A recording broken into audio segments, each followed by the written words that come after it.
à tous nos abonnés, partout où vous êtes dans le monde. Ministre des Dieux, serviteur servant, RNK TV Yangoneye. Et là, vous savez qui est déjà, vous s'abonner, vous partager dans votre groupe Nabino, parce que nous nous mettre à votre disposition grâce aux Zambacheka Nabiso. Pour na cadre Nabino, vous allez à chaque fois spécial coaching. Vous allez vraiment vous abonner massivement parce que vous êtes là qui chaîne. Nous avons besoin de soutien Nabino, parce que nous voulons fonctionner. Nous avons besoin de soutien Nabino, financier, matériel, la caméra Nabino, le matériel nous sommes sur la pour tout servir Bino. Et en même temps, on s'abonner et on partager. Parce que celui qui arrose sera lui-même arrosé. Abonnez-vous massivement et ça pour l'intérêt à nous. Merci.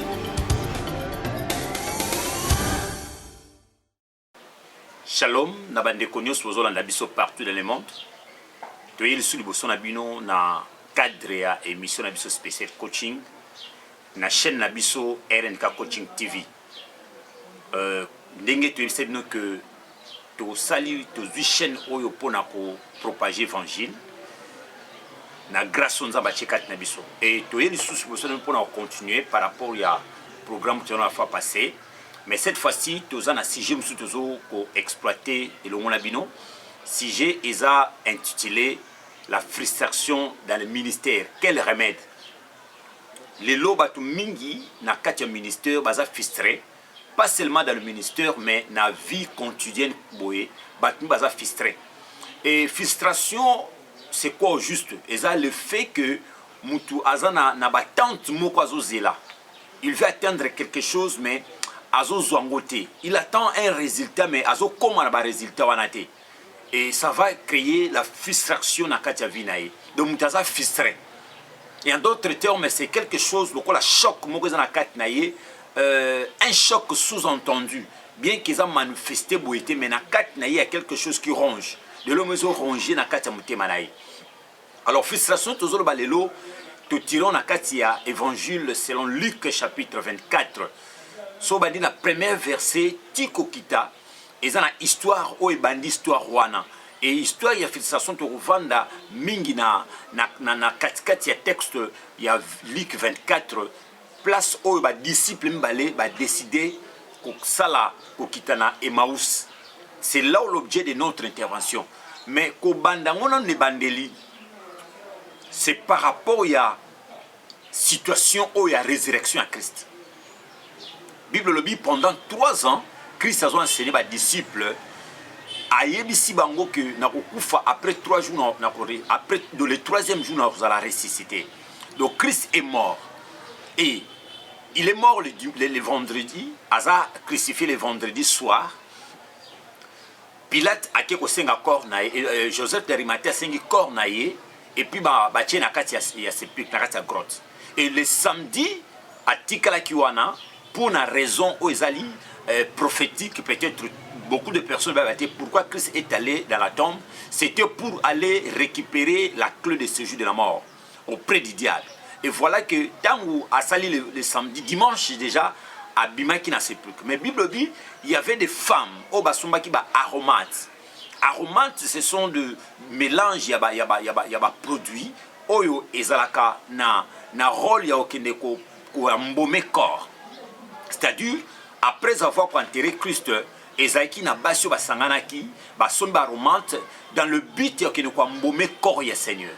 Mais le problème c'est l'intention ni oyo femme au bakoko sangana pour ne pas embaumer corps. Pendant que le maître abandé pendant tout ce temps, le temps ministère pendant ces 3 ans, qui a kufa mais a quoi. Et le 3e jour, on l'a ressuscité.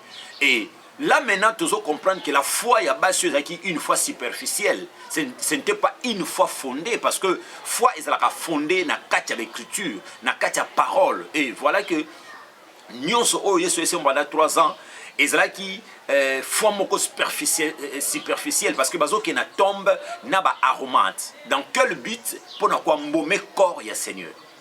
Et voilà que Christ azeli aromate na bangote.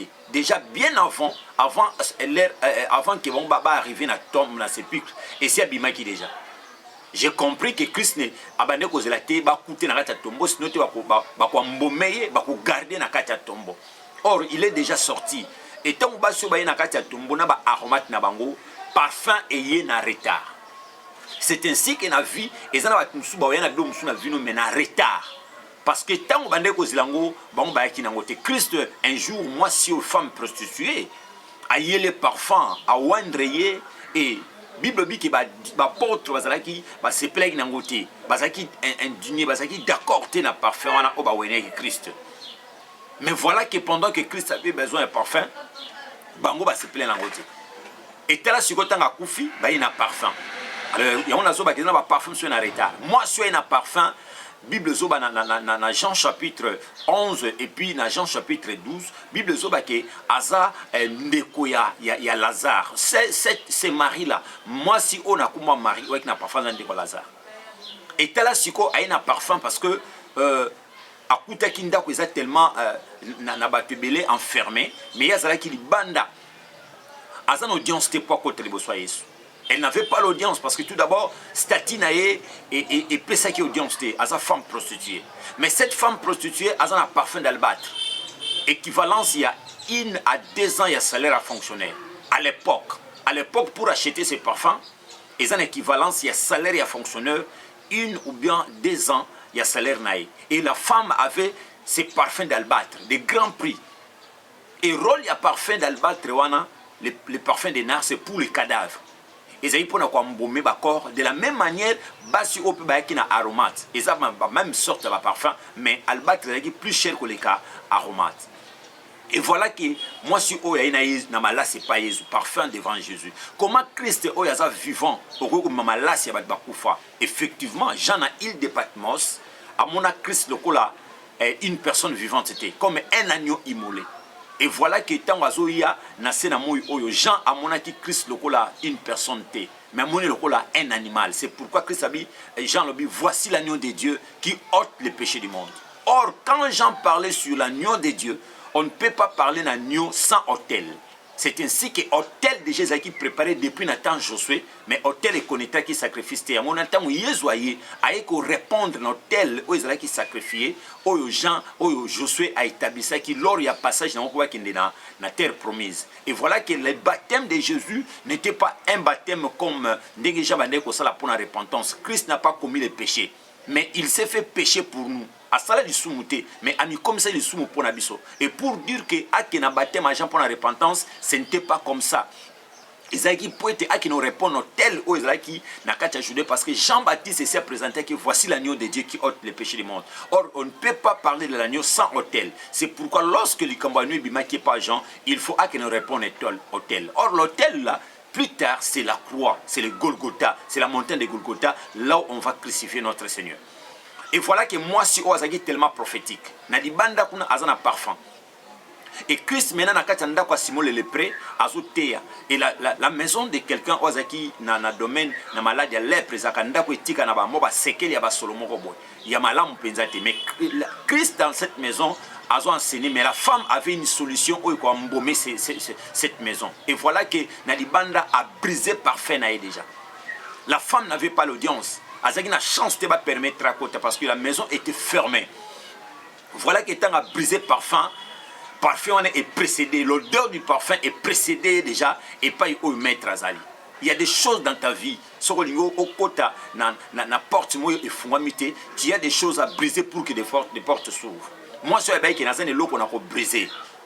Na quatre non, il y a des potentiels, il y a des talents, il y a des grâces, il y a des dons. Briser, c'est-à-dire exploiter pour que la porte fonde. La femme n'a pas cherché des doléances, mais a brisé qui parfait naïe et puis parfait on a effondré les portes. Et voilà qu'à côté il y a temple.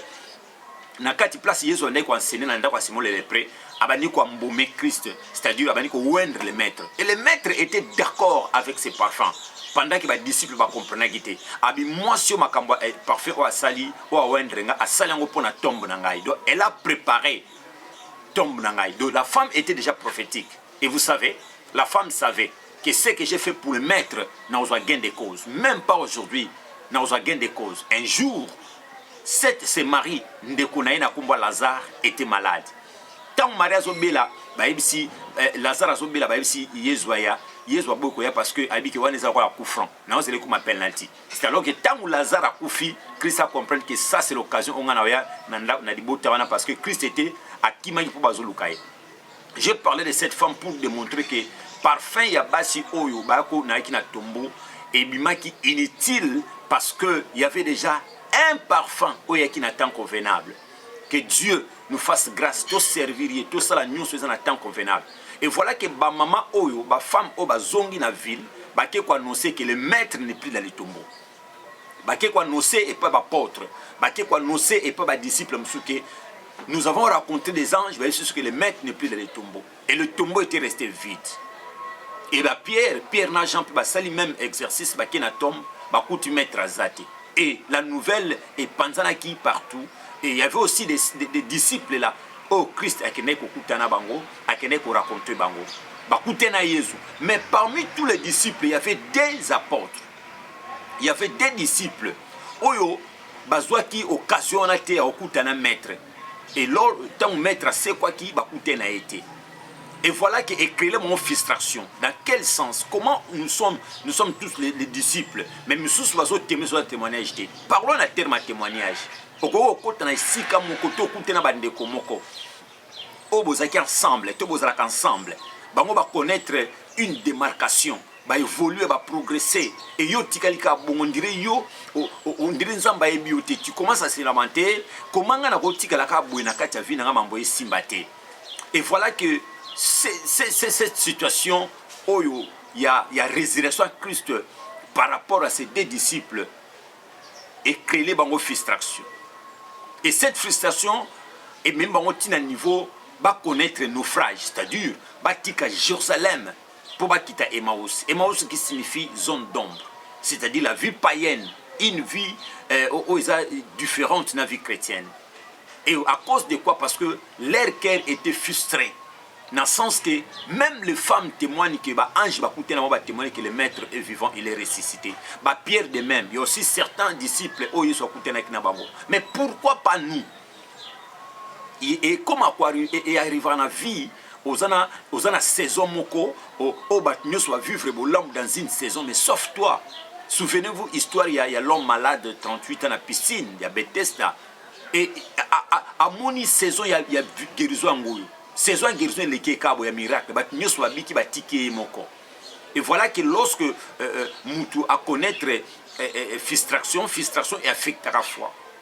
Christ a ici a kokutana tipona a veut être guéri. L'homme malade dit je n'ai personne parce que oso comprendre que question et kokana réponse té. Pourquoi? Parce que son cœur était frustré. Choc na kati ya mutima nae. Ndesikoyo Yesu a ici prend ton lit et marche.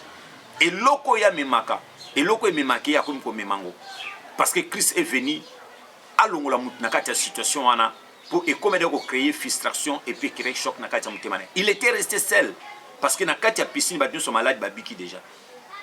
Ndé ya wana ba disciple mi balo ba constater que non devrait mettre linga bisoté, on devrait mettre bisoté à choix musu ezati to ke na son Emmaüs. Et tant bazo kita sous choc. Et le choc, la frustration et ça qui est aveuglé bango parce que choc nion sur frustration est affecté quand même foi et tant bazo kita bibobi pendant que bazo la route bango mi balé bao kita le maître est venu les rejoindre prière nangezali quel que soit le niveau likambo komelio quel que soit choc ozo memo na situation moko ya naufrage que le maître aya ko rejoindre yo que le Seigneur aya ko rejoindre yo pour que au comment au quitter na Emmaüs. Emmaüs c'est la zone d'ombre. Emmaüs c'est l'image de la rétrogression.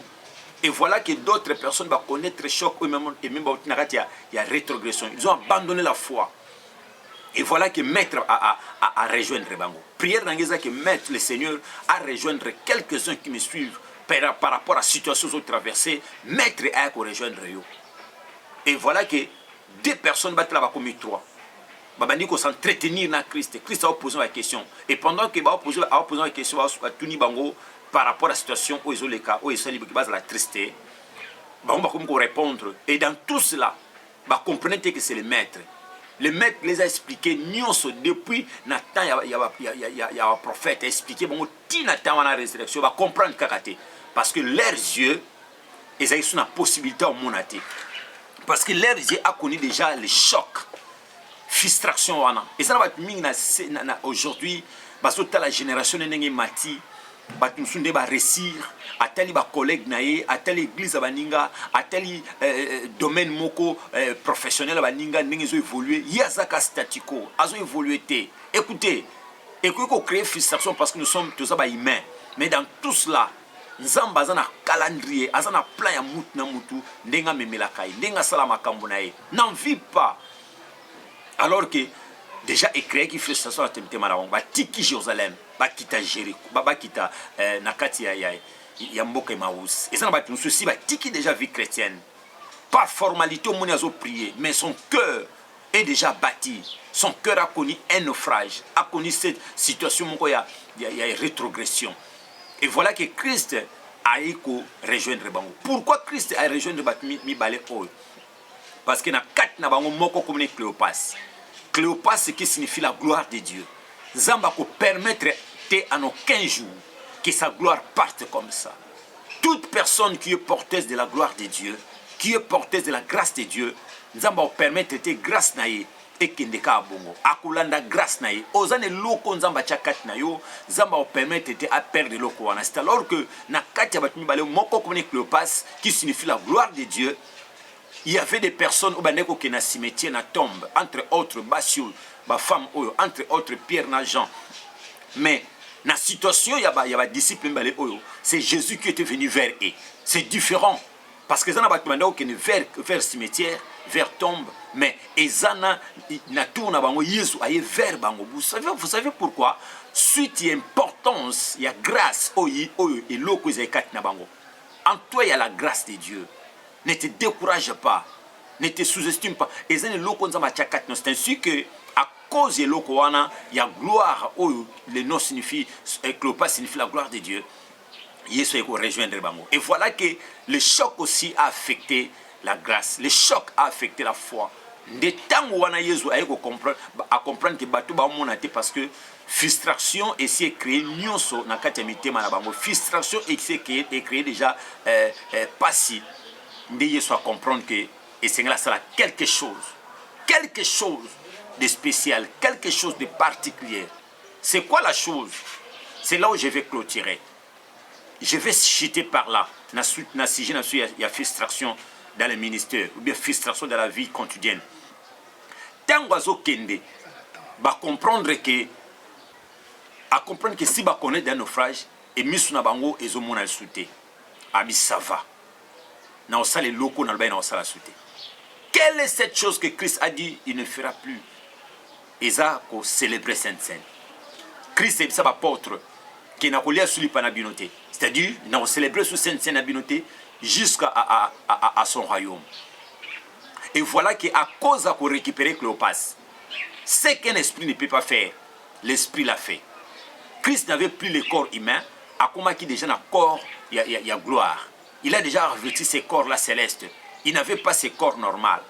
Et voilà qu'à cause de Cléopas, il faut assaler le quoi qu'on ait la souté. Je prie Dieu, même si Dieu a décidé que asala sur le monde, mais à cause de l'eau chakat na yo, à cause de l'interro nzamba azana nguna na vie na yo, que nzamba asala quelque chose pour nous rattraper yo, pour nous relever yo, asala quelque chose pour nous bimiso na kata situation wana. Que Dieu ne laisse pas comme ça. Prière n'angeza que nzamba restaurer yo. Nzamba restaurer vie, a restaurer ministère, a restaurer ba famille, a restaurer ba foyer, a restaurer mboka na biso Congo. Alors que tango a commis quelque part pour comment côté dans la ville, l'obscurité on a côté déjà, côté dans une maison. Et c'est par là que Christ a pris le pain, il a rendu grâce. Et l'autre le bâti a resalaté à reprendre en haut, n'a souci dans le but que à récupérer Cléopas. Et voilà que tant que Cléopas n'a aminaï ba célébrer Sainte Seine, monsieur monde et fungwami. Et ça n'a ma kamunza me fois sala na vie na yo pour fungulo misu. Par rapport à un choc qui a affecté foi na yo. Et monsieur fungwami va comprendre que c'était le maître. Et ces jours-là, des disciples ont eu les témoignages. Aujourd'hui, ceux qui les anges nous ont apparu, que maître est vivant, il est ressuscité. Ceux qui perdent le monde est vide. Les 2 disciples aussi vont témoigner. Tika nzamba cha témoignage na ministère na sala na libota na yo. Nzamba cha témoignage dans tous les domaines nos sala. Et lorsque les autres vont témoigner, témoignage na bango est frustré oté. Vie na bango o ba comme frustré oté. Et yopé au témoigner. Là, je vous invite à s'abonner massivement à la chaîne Nabiso parce que c'est une façon de propager l'évangile, puis c'est une façon d'aider l'avancement du royaume. Je vous en prie, d'inviter Binobo s'abonner massivement à la chaîne Oyo, RNK Coaching TV, Bokota, à la émission Nabiso spécial coaching. Alors, les autres qui ont na tina, il y a frustration parce qu'aujourd'hui, les gens sont tellement frustrés. Mais et l'autre, mon côté est frustré. Zambazana contrôle ma nyonso. Et tout ça, c'est un soutien à Bino. Si vous voulez que l'émission Oyo, chaîne Oyo, domaine Oyo qui est musica, soutenez-nous. Tout ça, c'est dans les conditions Oyo et ils ont permis de traiter. Mais votre soutien va nous aider. Tout ça, dans les conditions Oyo Sengelaki.